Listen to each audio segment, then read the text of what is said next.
BNN में आपका स्वागत है। मैं हूं मिथिलेश द्विवेदी। हमारे साथ समाजवादी पार्टी भदोही के जिला मीडिया प्रभारी धर्मेंद्र मिश्र पप्पू जी हैं। पहचान इनकी पहले से अनूठी रही है। आपको बता दें, समाजवादी पार्टी में शामिल होने से पहले ब्राह्मण महासभा के जिला अध्यक्ष रहे हैं। ब्राह्मण नेता की एक छवि रही है। भगवान परशुराम को मानने वाले धर्मेंद्र मिश्रा पप्पू ने युवाओं का नेतृत्व किया है। इसके बाद आज की तारीख में पिछले कई वर्षों से समाजवादी पार्टी का झंडा और डंडा लेकर पार्टी की नैया के खेवनहार बने हुए हैं। आज हम बात करेंगे इनसे भदोही की सियासत को लेकर विभिन्न मसलों पे। धर्मेंद्र भाई, बहुत बहुत स्वागत है आपका। क्या कहेंगे, नवरात्र का समय है, लोकसभा चुनाव की दुदुम्भी बज चुकी है।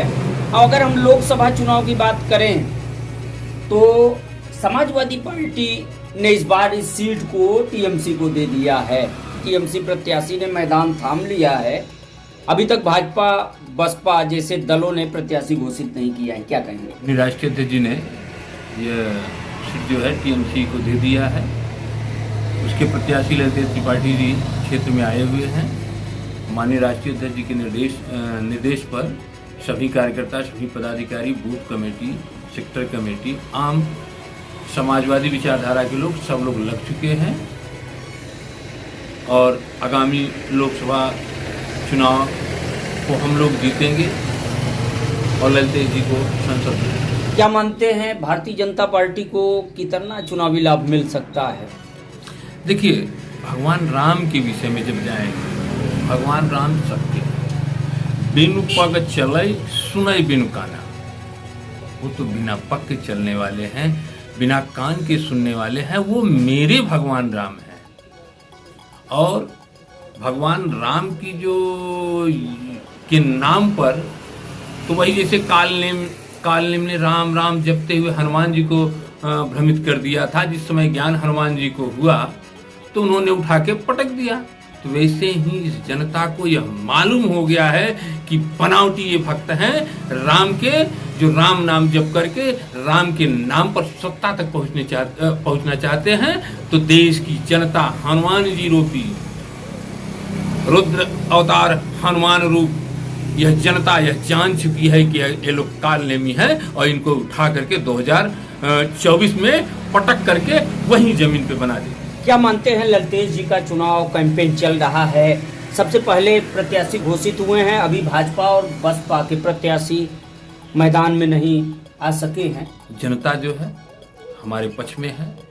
बेरोजगारी बढ़ी है, भूख से तड़प रही जनता देख रही है। महिलाओं के साथ जो उत्पीड़न हो रहा है ये सब देख रही है। जनता इनके बीजेपी के खिलाफ है। आज मेरे क्षेत्र में ललित त्रिपाठी के आने पर माननीय राष्ट्रीय अध्यक्ष जी के निर्देश पर सभी कार्यकर्ताओं ने जमीन पर लड़ाई लड़ना शुरू कर दिया है। इससे भारतीय जनता पार्टी बौखला गई है कि मैं किसको भेजूं। वहां तो हम हार रहे हैं, इसलिए अभी तक उन्होंने प्रत्याशी नहीं घोषित किया है और ललित जी चुनाव जीतने जा रहे हैं। माननीय राष्ट्रीय अध्यक्ष जी ने सदैव ब्राह्मणों को सम्मान दिया है। आप यही देख लीजिए, डॉक्टर नीलम मिश्रा जी ने को अपमानित महसूस करके कांग्रेस को छोड़ा तो डॉक्टर नीलम मिश्रा जी को सपा में उन्होंने संरक्षक दिया पार्टी में लेकर के। ललित त्रिपाठी जो हैं बहुत ही पुराने राजनीतिक परिवार से हैं, ब्राह्मण हैं, समाज से हैं, पंडित नाम से बोले जाते हैं। पंडित कमलापति त्रिपाठी के परपोते हैं। इसलिए माननीय राष्ट्रीय अध्यक्ष जी ममता दीदी के अनुरोध पर उन्होंने इसलिए सीट दे दिया कि जो पुराने विकास पुरुष हैं उनके खून में जनता के प्रति समतामूलक समाज की स्थापना करने की जो जुनून है, ऐसे लोग जब संसद बन के जाएंगे तो संसद में समतामूलक समाज की स्थापना के लिए, सामाजिक न्याय के लिए लड़ाई लड़ने के लिए ऐसे लोगों को संसद में जाना अच्छा है। और जब से भदोही लोकसभा का गठन हुआ है, केवल गोरखनाथ पांडे को छोड़ दिया जाए तो अभी तक स्थानीय स्तर पे कोई चुना नहीं गया। तो क्या कुछ असर पड़ेगा इस चीज का? अरे बारी कहाँ है, तो बनारस जनपद के हैं और बनारस जनपद कल भदोही में था। बनारस का ही KNPG, काशी नरेश का बनाया हुआ KNPG, जिसको विश्वविद्यालय के लिए यहाँ के लोग लड़ते रहे, अभी तक विश्वविद्यालय इन्होंने बनाए। 10 साल की सरकार है। तो ये बाहरी कहाँ है? ये तो अपने ही हैं, अपने बगल के ही हैं। मैंने बलिया से नहीं बुलाया है प्रत्याशी। अब वो तो हमने TMC को दिया है, माननीय ममता दीदी ने इनको प्रत्याशी बना के भेजा है और हम इनका स्वागत करते हैं। इनको साथ लेकर के जन जन तक पहुंचा रहे हैं और जनता भी इनको पूरा समर्थन। ये काशी प्रधानमंत्री का क्षेत्र रहा है और काशी से अगल बगल सटे हुए जनपद हैं जौनपुर, भदोही, मिर्जापुर, गाजीपुर। कितना असर पड़ेगा प्रधानमंत्री का इस क्षेत्र में? अच्छा, वो देश के प्रधानमंत्री हैं, तो जहां से लड़ेंगे वहां थोड़ा सा प्रभाव पड़ेगा, मगर काशी की जनता जो है वह जानती है। बाबा विश्वनाथ के मंदिर को बनाने के लिए उन्होंने काशी की धरोहर कितने छोटे छोटे मंदिरों को तोड़ दिया, इसका भी प्रभाव पड़ेगा। और मेरे जनपद में ऐसा कोई प्रभाव नहीं, उनका कोई प्रभाव नहीं। धर्मेंद्र मिश्रा पप्पू की पहचान एक कद्दावर ब्राह्मण नेता के रूप में रही है। समाजवादी पार्टी में शामिल होने से पहले ब्राह्मण महासभा के अध्यक्ष भी रह चुके हैं आप।